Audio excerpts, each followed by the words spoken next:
noche he estado conversando con tres destacados economistas, los licenciados Juan Ramón Mejía, Iván Rodríguez y Héctor Giuliani, sobre lo que pasaría en el ámbito de la economía dominicana en este año, que sin lugar a dudas todo el mundo entiende que por la expansión de la COVID-19 y el hecho de que muchas economías han sido prácticamente paralizadas a nivel internacional, la República Dominicana podría tener dificultades para salir airosa de todos los retos que este año incierto le presenta. Al final del segmento anterior, el señor Giuliani hablaba de el tema de la importancia de la deuda en el momento que vivimos. ¿Qué papel podría desempeñar la deuda? ¿Debemos seguir endeudándonos o deberemos ponerle coto a ese endeudamiento que aparentemente va increciendo? Bueno, Miguel, el presupuesto del 2021 consigna 5.000 millones de dólares para emisión de deuda soberana y deuda doméstica. Y colocó recientemente una parte de esos 5.000 millones. Así que todavía tiene espacio para seguir colocando deuda. Yo hice un cuadro con los datos que están disponibles al cierre del 2020 y trabajando con el Producto Interno Bruto que yo pude determinar en 82.000 millones de dólares. Podría ser menos, pero asumiendo que ese es el Producto Interno Bruto del 2020, el coeficiente de deuda como proporción del PIB, si la deuda como porcentaje del Producto Interno Bruto, está en 68%. Antes de esta crisis, desde el COVID, en un estudio que hicieron unos economistas en los famosos working papers del Fondo Monetario, en el año 2017, estos economistas habían planteado escenarios diferentes a los que se habían planteado cuando el Tratado de Maastricht, el umbral crítico para medir el riesgo de crisis financiera, era un 45%. Ellos lo subieron a un 58%. Si cuando estaba en 58, el techo de deuda, nosotros estábamos trabajando con un 48, con un 49. Eso el año pasado, pero el año pasado, en junio, en julio del año pasado. Y hoy, en enero del 21, no tenemos, yo no me he puesto a hacer el ejercicio con lo que se pagó en diciembre de amortización y lo que se está pagando en enero. Pero ya en junio, en enero, nosotros debemos estar ya muy por encima del 70% del Producto Interno Bruto. Entonces, ya no estamos en el 58, estamos en el 70. ¿Y ese nivel con relación al presupuesto? Bueno, más de un 35% de los ingresos corrientes de deuda, de servicio de deuda. Lo malo es que todavía tenemos espacio en el presupuesto para seguir endeudando.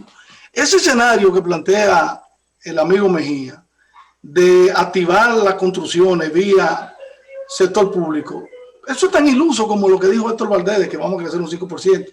Porque es que esto no es una crisis. La crisis económica ha sido originada por una crisis de salud. ¿Tú te imaginas la construcción con mascarilla, las mezclas con mascarilla? Porque además no va a haber efecto rebaño. Eso podría ser en el 22, en el 23, de que la población esté curada de este fenómeno. Entonces no es una crisis cualquiera, es una crisis que no se había vivido desde el año 2020 para acá. Sí, hace 100 años justamente. Entonces, como una crisis sanitaria, la economía del gobierno no la puede reactivar construyendo. Ahora mismo no es posible. Además, no tiene recursos. Los recursos que tiene el gobierno, porque, oiga, el presupuesto consigna casi 700.000 millones por concepto de recaudación tributaria. Pero están locos, eso no es posible. Por más eficiente que sea la administración tributaria, no va a poder recuperar el 80%, el 70% de eso que está ahí. Por lo que el déficit de un 3% que habló Héctor en su primera intervención, eso también es una ilusión. Para nosotros terminar el año 2021 con un déficit de 3%, tendríamos que irnos a un ajuste de impuestos de ese mismo nivel. Estamos hablando de cuánto, de 150.000 millones de pesos. Pero si no tenemos recursos, porque el sector privado está ahora mismo trancado, ¿quién va a generar recursos para que el gobierno va a tener que seguir endeudándose? Yo digo que el periodo de Abinader termina, o sea, el ejercicio del presidente Abinader podrá verse el resultado si él se reelige en el 24 y ahí comenzará a gobernar en un escenario diferente a este escenario 2024. Es un escenario muy malo para ser presidente. Mira, el gobierno dominicano, primero, puede incurrir sin ningún problema déficit de 7 y 8% del PIB este año y el año que viene. Eso es lo correcto. Y en realidad lo puede hacer sin incrementar la deuda del sector público en general. Y lo puede hacer porque, fíjate una cosa, ha habido un incremento en la deuda significativo por la caída del PIB. Eso es lo que ha subido significativamente la deuda. Ahora, hay una deuda que es del Banco Central y otra que es del gobierno. Si los vencimientos del Banco Central, el gobierno inmediatamente emite por un valor similar la deuda del sector público como porcentaje del PIB y en valores absolutos se queda absolutamente. ¿Y el tipo de cambio? Es decir, el gobierno... ¿Y qué pasaría con el tipo de cambio? El gobierno no tiene... ¿Qué tipo de cambio? Ahora mismito le acaban de financiar 40.000 millones al gobierno de Medina y no pasó ni... ¿Qué pasó? ¿Entiendes? Lo que pasa es que cada... ¿Qué pasó? Se te metió 59 el tipo de cambio. ¿Y qué? Y no pasó nada. ¿Y qué pasó? No pasó nada. Estamos trancados, esto no se está haciendo nada. ¿Con qué estamos trancados? Porque el Banco Central no quiso seguir perdiendo más reservas, pero simplemente hubiera podido intervenir en el mercado y perder reservas. No pasó nada. Y otra cosa que tenemos que tener en cuenta es que una administración norteamericana va a entrar al poder. Y esa administración norteamericana va a aportar mayores recursos, 500 billones de dólares de derechos especiales de giro al Fondo Monetario Internacional para poder financiar la recuperación de los países en vía de desarrollo. Y la República Dominicana se puede beneficiar de esos recursos adicionales. Es decir, nosotros no podemos estarle metiendo... yo creo que las proyecciones del Banco Central son muy optimistas, pero también nos vamos a caer en el mismo error que cayó el PRM en el pasado, de estar criticando de una situación, criticando al gobierno de una insostenibilidad de la deuda que no existía. Tampoco de meterle ahora miedo a la población de que esto no va a recuperarse. Es cierto lo que tú dices de que los programas de inversión, por ejemplo en vivienda, pueden ser peligrosos por las cuestiones de contagio, pero ya el gobierno tiene contratado vacunas suficientes para vacunar a la población, y si son exitosos en su ejecución, puede ser que no tengan ningún problema. El problema del gobierno básicamente va a ser la recuperación del turismo y la recuperación del empleo en el sector turismo y restaurante. Y hay otra cosa importante que debemos tomar en consideración. La crisis de salud ha traído una gran crisis económica, pero históricamente las crisis económicas traen crisis sociales. Y el gobierno no puede darse el lujo de permitir que nosotros lleguemos a una crisis social. Tiene que meter la mano y invertir, gastar, lo están diciendo el Fondo Monetario, lo están diciendo la CEPAL, el Banco Mundial, todo el mundo. Hay que gastar, hay que invertir, hay que dinamizar la economía. No lo va a hacer el sector privado, lo debe hacer el sector público. Y muy importante, es probable que sí, que la próxima crisis sea la crisis latinoamericana, la crisis de los países, de la deuda latinoamericana. Y el G20 tiene que sentarse en una mesa y destinar fondos definitivamente para aliviar las deudas después que pase esta pandemia. De lo contrario, habrá una segunda crisis de la deuda de Latinoamérica y la deuda de los países del tercer mundo. Es necesario que se nos meta la mano, que se nos ayude. Se debió hacer en medio de la pandemia, en este momento debió hacerse. Faltó liderazgo en el G20, no hubo la suficiente unión en el G20, pero de cara al futuro. Estados Unidos estaba ausente totalmente. Estados Unidos estaba fuera de la hegemonía mundial, estaba solamente concentrado en sí. Obviamente, el nuevo gobierno de Biden va a tener sus problemas domésticos muy importantes. Tiene una sociedad sumamente dividida. y realmente va a tener que ocuparse mucho de su problema doméstico. Pero definitivamente ese nuevo partido, ese nuevo liderazgo va a tomar el toro por los cuernos y debemos evitar esa segunda crisis. Pero en este momento no podemos permitir que llegue una crisis social a la República Dominicana. En la incertidumbre reinante, y no lo digo porque la gente desconfíe de la aptitud ni de la capacidad del gobierno para enderezar el tema de la economía y cualquier otro tema que pueda afectar la vida nacional. Pero en este escenario, ¿cuál sería lo peor que pudiera pasar? Crecimiento negativo. Y ese crecimiento negativo va a tener repercusiones sobre la seguridad del ciudadano. Porque, crisis social, puede haber una crisis social. Puede haber explosiones sociales. Claro. Sobre todo porque nosotros estamos viendo los efectos colaterales de cuando tú no tengas para comprar la medicina porque no tienes seguro médico, cuando tú no tengas para accesar a los bienes elementales de la canasta básica, porque tú no tienes recursos, cuando te quiten esos programas que están ahí presentes, que se han planteado algunos de ellos eliminarlos ya en abril, entonces habrá muchos problemas. Además, ustedes están asumiendo como que los Estados Unidos no están en medio de una crisis económica profundísima. Sí, donde los niveles de desempleo han llegado a donde nunca habían llegado. Iván, están en medio de una crisis económica, pero solamente con la firma del secretario del Tesoro se asignan 500 billones de dólares al Fondo Monetario Internacional en derechos especiales de giro, y los otros socios de las grandes potencias van a aportar recursos similares. El Fondo Monetario va, y también tienen que tomar. Pero 500 millones de dólares resuelve el problema de los países. 500 millones, 5 mil millones de dólares.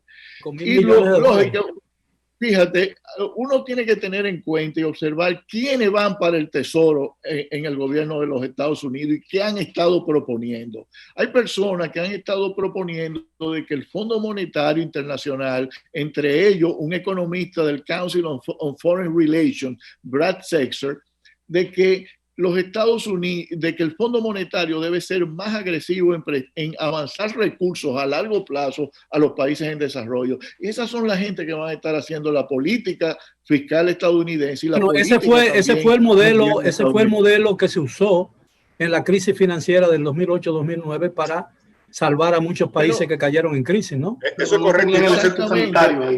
Y hay que tomar en cuenta, una cosa. ¿A quién le vende Estados Unidos? ¿A quién le venden los países del G20? Se venden entre ellos, pero le venden a los países tercermundistas. Necesitan de sostener la demanda de sus bienes y servicios.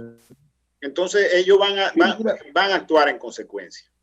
Y fíjate otra cosa, tampoco nosotros debemos ser tan pesimistas sobre la economía dominicana. Tú ves las cuentas nacionales ahora y tú ves que el consumo privado, que representa casi el 70% del gasto, casi se recuperó a nivel de septiembre del año pasado. Es decir, la gente que había ahorrado mucho durante la pandemia, y algo que ocurrió a nivel mundial en todos los países, los sectores no afectados que siguieron trabajando, ahorraron. Y lógicamente han vuelto a gastar y seguirán gastando. Entonces, la economía dominicana en todas las ocasiones anteriores se ha recuperado fácilmente. En situaciones peores que la actual, en el 2004 y en el año 1990, la economía dominicana en el 90 se estabilizó en un mes. En un mes. Claro, después de la reforma monetaria del 90 se estabilizó. En el 90 la estabilizó el litoral emitiendo dinero inorgánico. Emitió miles de verdad. Eso no es verdad. Tú sabes que se estabilizó con el endeudamiento de Balaguer fue emisión de dinero. Se estabilizó con la reforma arancelaria del año 90, que le permitió a Balaguer casi invertir 8% del producto, invertir 8%. Y con el Banco Central emitiendo dinero. Eso no es cierto. Eso no emitió nada. Que no emitió dinero. Lo que hizo Toral fue simplemente dejar que el tipo de cambio flotara. Eso fue lo único que él hizo. Si aquí hubo después lo otro fue la reforma del 90. Además, ustedes están comparando esta crisis. Ahí no hubo inorgánico. Los inorgánicos. Que no hubo inorgánico. En el periodo. No. En el 86 hasta las reformas que se tomaron en agosto del 90. Ahí se paró todo. Ahí se paró todo con la reforma de precios que hicimos y con la reforma arancelaria. Ya el gobierno de Balaguer se le acabaron los problemas en ese momento financiero y pudo invertir el año siguiente casi 8 o 10% del PIB, lo cual lanzó la economía y que no se paró hasta el 2004. ¿Cuáles sectores tenían que ser tocados en la eventualidad de que se hiciera necesaria una reforma fiscal? Bueno, es que ninguno de los tres estamos de acuerdo en este momento de hablar. Eso no es posible ahora mismo. Mira, eso es imposible hablarlo. Vamos a ver. Pero se habla a nivel empresarial, se está hablando de la necesidad de una reforma fiscal. Mira, incluso se ha convocado, como ya le dije, pues, creo que para la semana que viene, al Consejo Económico y Social para la firma del pacto eléctrico, a pesar de que algunos sectores entienden que todas las cosas no han sido aprobadas todavía y hay muchos elementos sueltos, muchos cabos sueltos. Bueno, el pacto eléctrico prácticamente se aprobó en el año pasado y no se implementó porque el PRM que hoy gobierna dijo que no estaba de acuerdo. El presidente de la ocasión dijo, si no está de acuerdo el principal partido de la oposición, pues no lo vamos a ejecutar. Pero ahora que el partido está gobernando, ellos pueden ejecutar el pacto eléctrico. Ya eso está totalmente consensuado. Exactamente. Mira, yo estuve viendo precisamente las cifras eléctricas a octubre de este año. Básicamente, el déficit de compra y venta de energía de todas las distribuidoras es de 250 millones de dólares, que no es nada. Es decir, el gobierno tiene la oportunidad de trabajar en los gastos operativos de la sede. También tiene oportunidad de reducirlos sustancialmente esos gastos y también tiene oportunidad de aplicar la tarifa eléctrica en los sectores donde hay un suministro constante de energía. Sin embargo, lo pospusieron 2 años. Lo que está ocurriendo aquí es que se quiso hacer una reforma tributaria para cargarle el dado a la clase media. Esa es la realidad.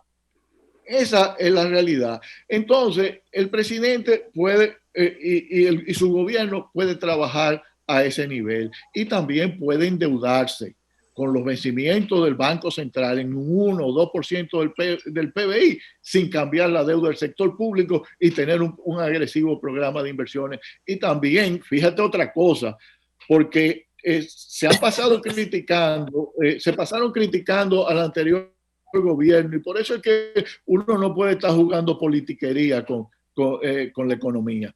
Cuando tú miras las cifras fiscales, tú ves que el gasto en sueldos y salarios se dispara en 8.000 millones mensuales a partir del nuevo gobierno. Entonces, estamos hablando de ahorro fiscal, pero ¿cuál es el ahorro? ¿Entiendes? Entonces, yo lo que creo es que el gobierno ha sido inconsistente en su mensaje y también parece que sus prioridades están siendo guiadas por intereses que lo que quieren es beneficiarse ellos mismos. Fíjate, por ejemplo, los impuestos que pusieron en la reforma, en la fracasada reforma arancelaria. Eran impuestos que iban única y exclusivamente al corazón de la clase media.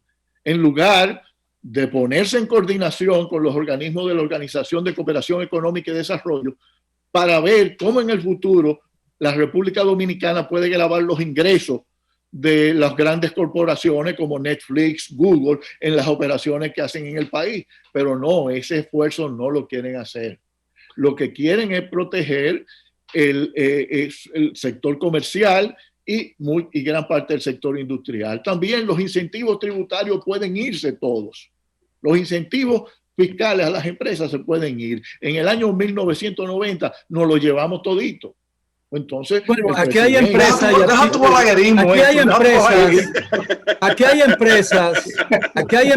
y sectores de la economía dominicana que han estado disfrutando de exenciones durante 40 años.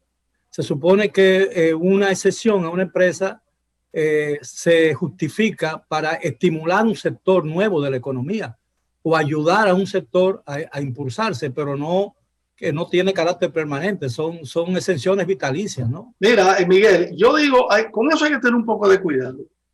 Yo tengo aquí los incentivos que están planteados para el 2021 bajo el concepto de gasto tributario.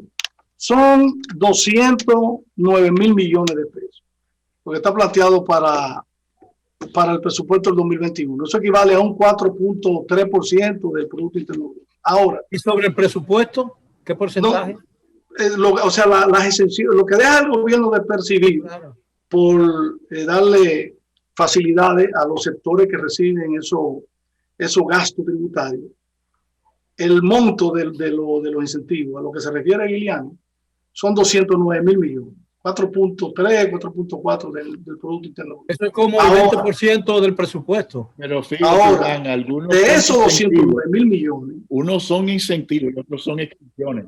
Exenciones, gastos tributarios. La mayoría. De esos gastos tributarios, que es a lo que creo que se refirió Miguel, el 55%, o sea, unos 116,000 millones, son de ITEVI. Pero de ese ITEVI que está exento, de ese 55%, más de 63,000 millones corresponden a alimentos, unos 13,000 millones a salud y unos 8,000 millones a educación. Y alrededor de 2,000 millones a transporte de carga, que están actualmente exentos del pago del ITEVI. Ahora, si hablamos de lo que consigna el Código Tributario, que fue lo que yo hablé ahorita, de entrar a una modificación de las exenciones que hay en el Código Tributario, que se generan a partir del 283 del Código Tributario, nosotros podríamos comenzar a evaluar que es el título 2 del Código Tributario, donde está la esencia de una eventual reforma tributaria, a mi juicio, es en todo lo que es impuestos sobre la renta. Pero básicamente entrándole a lo que dice Giuliani, a la parte de todo ese tramado de incentivos que al final la empresa termina generando pérdida y obviamente dejando de pagar el impuesto sobre la renta. Por ahí podríamos comenzar, pero no con mira a que eso se aplique en el 2021. Yo estoy diciendo con mira al 2022 o al 2023. Y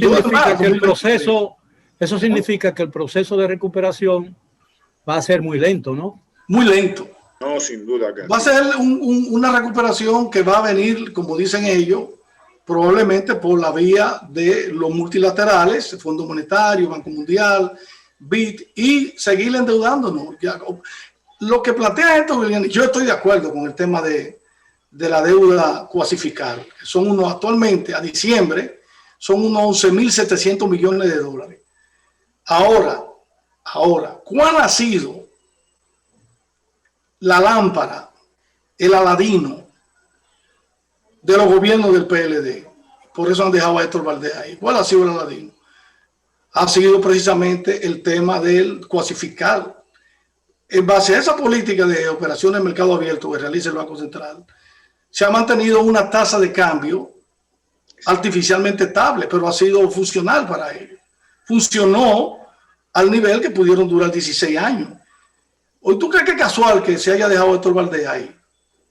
¿Tú crees que es porque Héctor Valdés es parte del equipo de gobierno? Es por la magia de ese cuasificar, que si se le derrumba eso o comienza a derrumbársele, el tipo de cambio no hay forma de que se pueda parar. Eso es así. Lamentablemente eso es así. Y ahí, ¿tú sabes cuánto hay de esos 11.700 millones? Casi la mitad son de la administradora de fondos de pensiones. Sí, pero eso lo puede ir gradualmente asumiendo el gobierno. Eso es lo que debe pasar. Ojalá. Es lo que debe pasar y hacerlo a través de un programa de inversiones. En realidad... nos queda un minuto, caballero. Un minuto nos queda. Yo le voy a es que Juan, que ha hablado menos, quizás si él quiere intervenir, que sí, intervenga. No. Básicamente, lo que Valdés Albizu representa en el mercado dominicano es una confianza para los agentes económicos. Haber cambiado al Valdés Albizu y haber cambiado al gobierno y tener una pandemia hubiese sido una explosión para los agentes económicos en principio. Yo creo que fue sano, y aunque no sea parte del equipo de Luis, fue sano que lo mantuvieran ahí. No sé por qué tiempo lo va a hacer, pero en este momento era sano. La verdad es que en términos de que la economía renazca, yo entiendo que el gobierno lo que no puede quedarse inactivo, sin inacción, tiene que lanzar un programa de recuperación de la actividad económica en la República Dominicana. Bien, caballero, muy agradecido por la amabilidad de aceptar nuestra invitación. Estoy completamente seguro que los amigos televidentes han disfrutado del tema, de la conversación que hemos tenido y que han aprendido a entender, han comenzado a entender a partir de ahí, muchos dominicanos, las complejidades de la economía de un país como la República Dominicana. Así que les deseo un buen resto de la noche a los amigos televidentes. Volveremos mañana a la hora de siempre. Hasta entonces.